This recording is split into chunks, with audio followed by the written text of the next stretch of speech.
Hello, everyone. My brother just left, but I will try to um, reproduce the conversation he just had with me.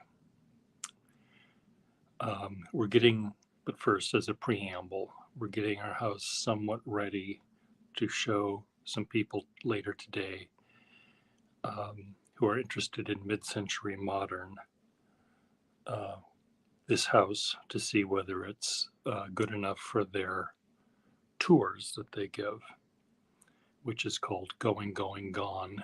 And they tour houses of this era before they're sold and demolished or bulldozed or sold and renovated too much or something. So they're trying to capture the era of 1950 to 1965, probably, whatever they think mid century is. So let me turn the camera around. If I can figure out how to do this. Settings, camera, back camera. Done. So you'll notice this is our kitchen tablecloth is made of a uh, Oriental rug. Just so you know, I know that Oriental rug is not PC, but I don't know what kind of rug this is. Kurdistan or who knows what. So Todd was over here. I was filling my coffee cup, and Todd was saying, "You know how I put the dishes away up here? This is how you have to do it. Pretend these are all Parkers. They go in that drawer, and these are Schaefer's. And over here, we have the vintage Schaefer's. See, just treat them like your pens." And I said, "You haven't seen my Eversharp drawer, have you? Because it's not. Treat your ink, treat coffee like ink, and if you spill it, you wipe it up, right?" And I said, "What do you think? Do you think I've been abducted by aliens and I'm not your brother anymore? You've known me for 63 years. Of course I'm going to spill and put a fork in a spoon drawer." So this is our two-car garage originally when this house was built. This had a station wagon over there and an Austin Healey over here. And there was a point at which my mother was burning leaves and thought that they were burned. She was burning them in a garbage can, and she put the garbage can in the garage, and the garage caught on fire. So the two cars were burned and the garage was torn down, but the rest of the house survived. But they expanded, turning this into a two-car kitchen with another fireplace and stuff. And it essentially became the only room in the house that we really ever used. The kitchen originally was here in this little nook, and it had a little tiny window there. The sink and everything was over in that direction, and the garage was here, and there were no windows here, which I just found in a picture of that era, that there were no windows there, and I didn't remember whether they had been closed off or not. Here on this wall there were windows that matched those over here, and there was a solid door that went out or came in, depending on which direction you were going. And during some time after the kitchen was done, the sliding doors were renovated or added. I hate sliding doors. I don't like them at all. This has relatively stayed the same. The peaked ceiling, this was relatively always like this, except where you see these bookshelves in that wall, this was open, just without a door. It was just an open passageway to come in from the hallway. The front door, the only door of the original house, was here, and that you'd walk in and see this big view and everything. and this expanse.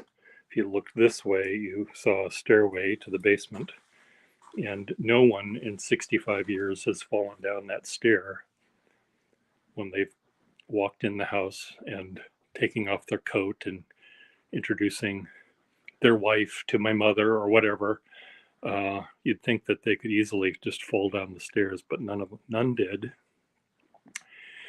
And the furniture originally back in 1956, I'll show you.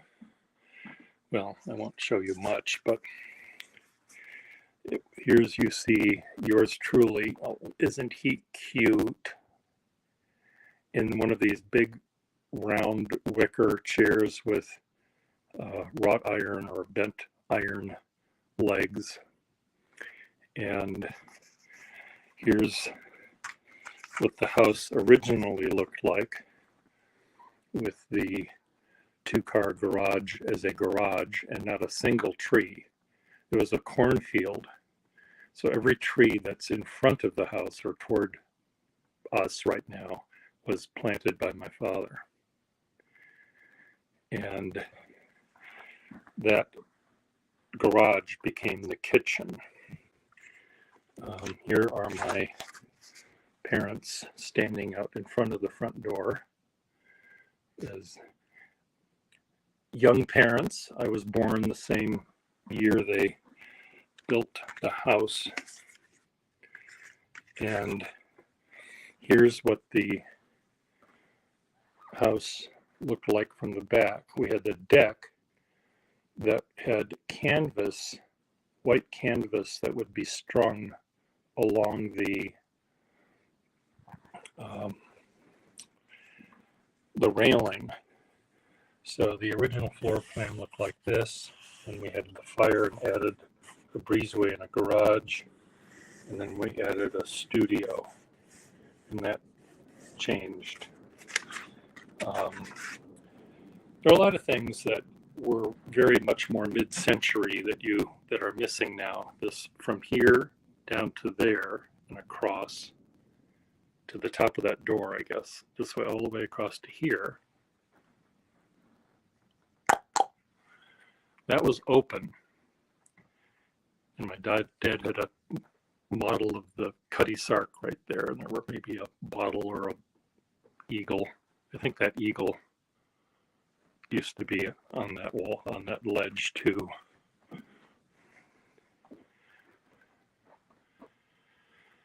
Here's the first piece of furniture my parents bought as newlyweds. That's practicality for you. Who needs a bed when we can have a Venetian lantern made of plaster of Paris? Subsequent to the original deck, we sort of changed the decking to look like this. We added that patio down there, and then my dad added these terraces below that, and as you can see, let them rot. Even though all of this was replaced at one point, we still let nature. Outside, here's my mom. Hi, Mom.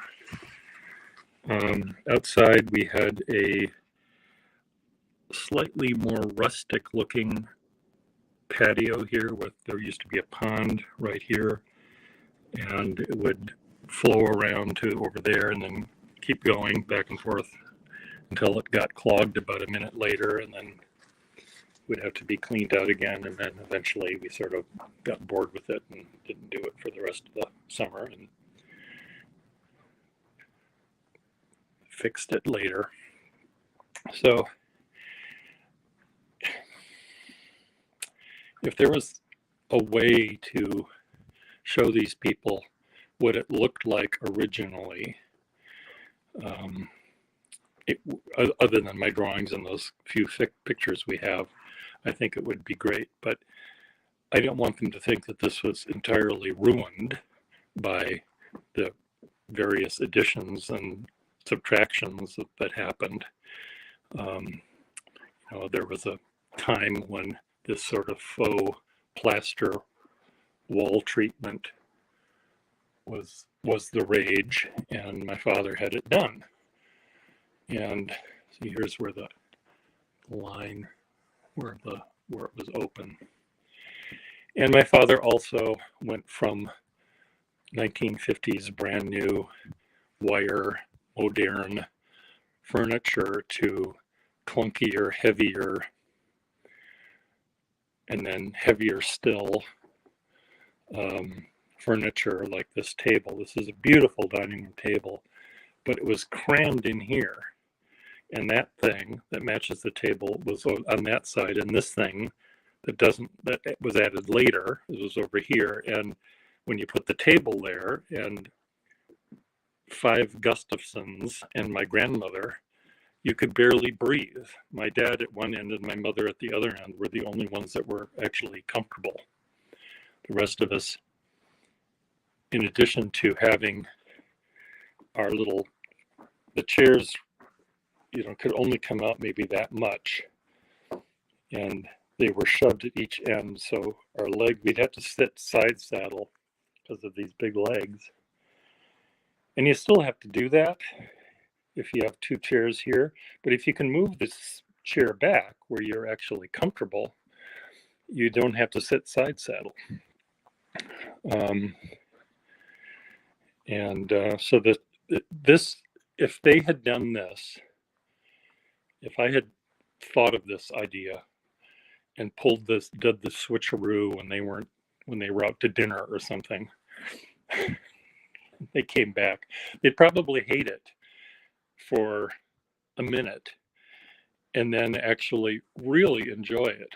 Because this room, when the dining room table was over there, this room was really ignored. And this makes a really nice little den. And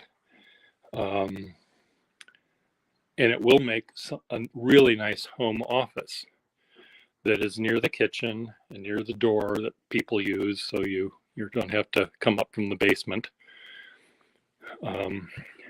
So this is another interesting thing. I can't remember what was here before Mom's desk was here. This is where my mother balanced her checkbook for 50 some years. She died 9 years ago. I was 55. So she sat here for for some amount of 40 years, maybe 45 years, because I think that there were chairs here at one point. I'm remembering that. And it's really kind of nice because it's this open railing. So it was really, really nice and open. But it works perfect for my mother's command post, the financial command post. The bathroom was here, really the only bathroom in the house. There was one downstairs, but this is the one we all used when it was before the fire. My brother and I were in this bedroom. My mom and dad were in this bedroom, and the original house ended where the mirror is. And they had a little tiny window. There wasn't a door going out, no sliding doors. That mirror was over there. And there were windows along here. I remember my father loved the wind. And I remember one day coming in, it was very windy, and the curtains were almost horizontal to the ground because it was so windy. One year we hung, because my little Todd would love to eat the Christmas tree ornaments. So one year, the year after he, went to get his stomach pumped for the 4th time or something, he also would eat aspirins because he thought they were candy. So anyway, my dad went down the woods there and cut down a deciduous tree. and a bunch of branches from a pine tree. And he wired horizontally this tree that came in this way. And he didn't make it look like it was a tree that was sideways. He made it look like it was a big bough of one of these trees. There used to be a huge tree right in the middle here that had the bough coming over the deck. And it really almost looked like the tree or a tree invaded the interior space here. And it was really quite nice. And we did that a couple of times, even though Todd grew up and started eating other things like actual food rather than Christmas ornaments. So there's a lot of memories that are coming back as we get rid of some of the furniture that was sort of hiding what the house looked like before. And we have gotten rid of, there used to be a piano here, and on top of the piano was a big stuffed bald eagle with its wings outstretched. And it was illegal to own such a thing, but my father bought it from the Bloomington police chief, so he figured he was safe. if he had any trouble, he'd just call up the guy that sold it to him and it would be fine. This chair used to be here for many years, and then it went into my parents' bedroom, and then it came out here yesterday. I used to sit with my head here and my legs over the side and would watch TV. This thing, this lamp, my dad and I bought for $25. Well, he bought it. I just was with him, from my kindergarten teacher's friend that had it. And I remember we would run at it and grab our little hands on the thing and spin around like it was a gymnasium attraction. So, but this is that when I was young, I looked like that. Todd was a few years younger than me, and Troy was 8 years younger. So Troy was not here before the fire,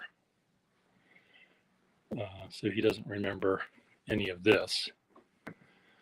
And I don't really remember so much the studio edition because I was in college when that was going up. I think it's 1970.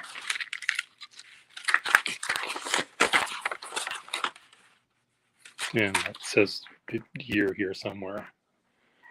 I said 1980, but it was 1970. And 1970, like 8. And I was in college, and then I went to grad school. So I didn't really make use of the studio at all. I'll just show you what the studio looks like, since I don't know, it might go out because that happens when I'm doing this. The studio edition was awkward because you either have to access it going through the very unattractive laundry room,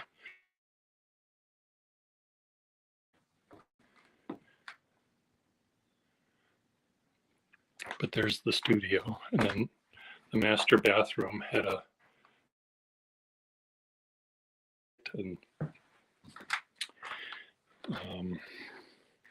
I grew up with this. This is a Egyptian shirt from the 2nd century AD, I think, Roman era of Egypt.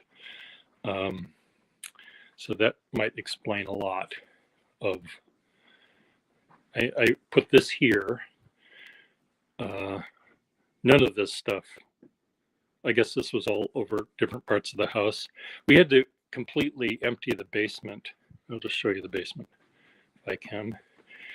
Because we had a flood, the water pump room pipe froze and broke a year and a half ago.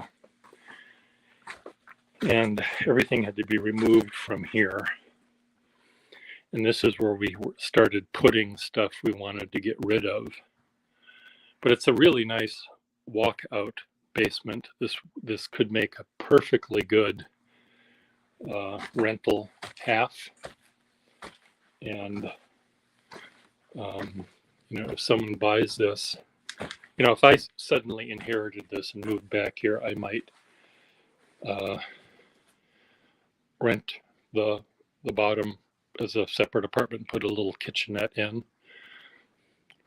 and they'd have a separate entrance. And so anyway, that's the deal. So what have I learned? I'll show you. I learned that the Schaefer pens go here, Waterman's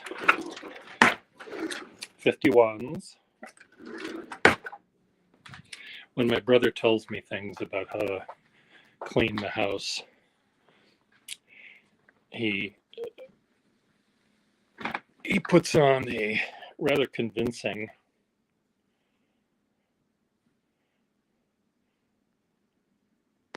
faux gay accent.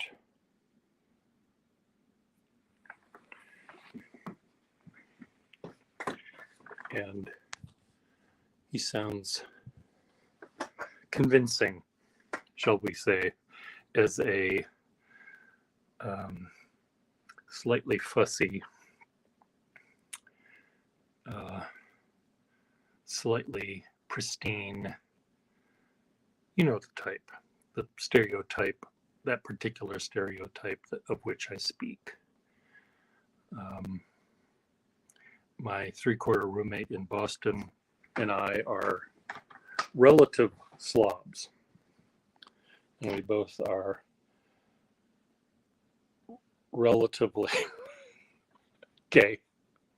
I told someone, I make a passable homosexual, but I think I'm gayer now than I used to be. But anyway, he found an article in some Boston magazine, Sunday magazine probably, or some newspaper article that he pinned to or he magnetized to the refrigerator, saying, it was an article that was for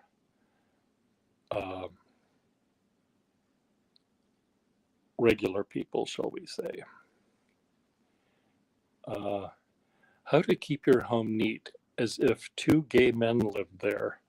And I almost peed my pants because it was clear that the 2 gay men that live in my house in Boston are not the 2 gay men that lived in the house that had the picture on the thing. It was pretty pristine. I think, if that show, Gay Guy for the Straight Guy, or whatever that home improvement interior design group was, if they came into my house, I think they'd probably just ask which way the kitchen was and find the sharpest butter knife, even if it still had butter on it, and all commit group Harry Carey, because I think that they would have met their match. I'm sloppier than the sloppiest heterosexual man out there. And I put forks in my spoon thing. There's also all sorts of coffee grinds as well, both used and new, in the same spot that is supposed to hold your spoons. But that shouldn't surprise you, because you've seen my Waterman drawer, which has Watermans primarily, but there might be some little Aiken Lambert thrown in there just because I think they're related. And that I have pens that I use that are in one word. They're all mixed up. And there's pens that I use for calligraphy in a different drawer, and they're all mixed up. So, and I'm all mixed up. ODD, obsessive disorder. I need chaos. spoons all together, and that just sounds incestuous to me. What are your thoughts? Bye.